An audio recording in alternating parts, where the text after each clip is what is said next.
origin of the Pinoy step. Corporate. Sa kanto, sa ligang barangay, sa school gym, o kahit sa covered court, isang galaw ang palaging sumisigaw ng Pinoy style.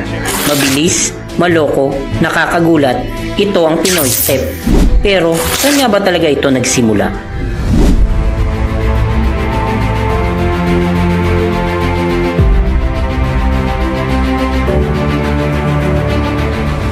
Sa simpleng salita, ang Pinoy step ay isang variation ng Eurostep. Pero hindi ito basta gaya-gaya. Ito ay whole version. May sariling swag, may sariling rhythm. Usually ginagawa pag drive to the basket with 2 quick steps in different directions para malito ang mga defender.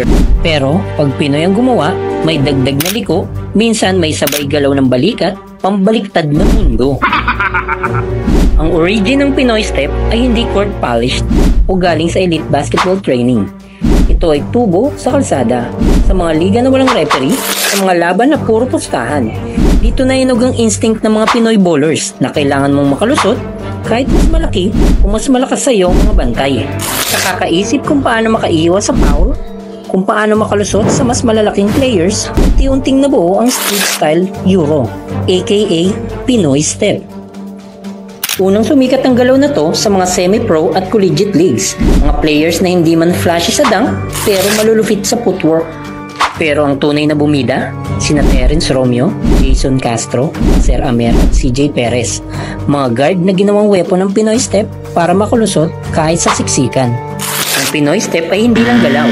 Ito ay rest back ng mga maliliit. Sa bansa kung saan average height ng player ay 5'7", ang footwork ang panglaban sa mas matatangkad. Sa atin, hindi ka pwedeng diretso lang umatake. Kailangan may galaw, may pang-ilag, kaya doon lumabas yung Pinoy step.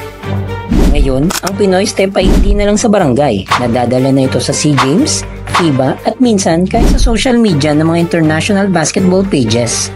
Minsan pa nga, sinasabi ng commentators, "What a move by the Filipino guard!" Hindi nila alam, yun na yun, Pinoy step. Ang tanong ngayon, saan papunta ang Pinoy step? Kasama ba ito sa next generation?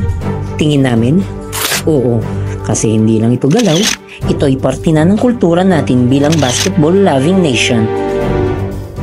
Hindi kailangan ng mataas na talon, hindi kailangan ng malaking katawan, kailangan mo lang timing, tapang, at ang Pinoy instinct. We are Corporate.